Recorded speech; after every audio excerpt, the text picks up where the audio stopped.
Welcome to the study session where we are breaking down the BCBA 6th edition test content outline. Today we are diving into emergent relations and generative performance. Yes, and honestly, this is one of the coolest topics on the exam. It's like the secret sauce of why behavior analysis isn't just rote teaching, it's about creating learners who can do more than what you directly taught them. That's a great point. This falls under Domain C, Measurement and Experimental Design, but also pops up in Domain E, Behavior Change Procedures. According to the task list, it's about 10 to 12 questions on the exam. If you don't master this, you're leaving points on the table. And here's the thing, emergent relations are all about untrained, untaught stimulus-stimulus relations that show up after teaching a few key relations. Think of it like building a bridge between two islands. You teach one path, and suddenly the learner can take 3 other routes without you ever showing them. Exactly. Generative performance is the bigger umbrella. It means the learner's behavior spreads to new situations, new stimuli, without direct training. This includes things like stimulus equivalence, transitive inference, and even rule-governed behavior. Right. And the exam loves to test stimulus equivalence specifically. You've got reflexivity, symmetry, and transitivity. Here's a mnemonic: reflex, I see myself. A equals A, symmetry, mirror image.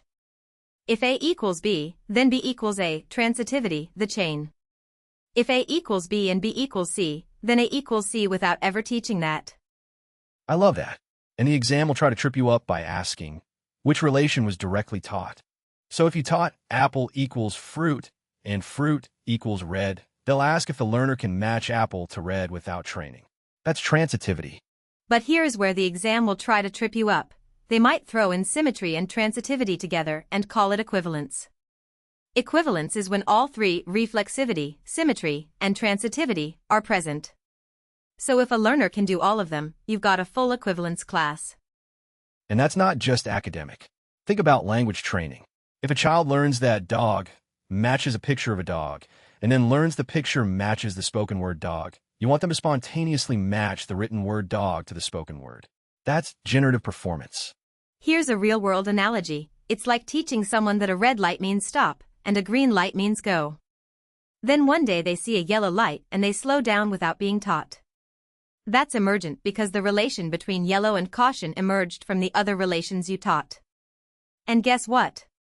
That behavior is maintained by natural reinforcement, avoiding a ticket or a crash. Let's not forget functional communication training. If you teach a learner to request a break using a picture card, and then they start using the same card to request a break in a different setting with a different person, that's generative performance. It's not just stimulus control, it's derived stimulus relations. And the reinforcement for that? Getting the break they wanted. And that ties into verbal behavior. Skinner talked about mands, tacts, and intraverbals, but emergent relations explain how a learner can tact an item they've only ever mondayed for. The relation emerges because the stimulus class is connected. The reinforcement history across those classes is what makes it stick. Ethics also comes in here. If you're not programming for generative performance, you're not being efficient.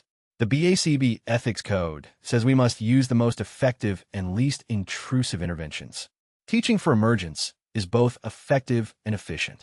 And the task list directly addresses this in sections on stimulus control and equivalence-based instruction. So how do you study this? First, know the definitions cold. Reflexivity, symmetry, transitivity, equivalence. Second, practice with diagrams. Draw A, B, C and arrows for what was taught versus what emerged. Third, do mock exam questions where you have to identify which relation is being tested. And always ask yourself, what reinforcement is maintaining this emergent behavior? And remember, generative performance is the goal. You want your clients to do more than you teach. That's the whole point of behavior analysis. For more practice questions, visit www.bcbamockexam.com. See ya. Bye.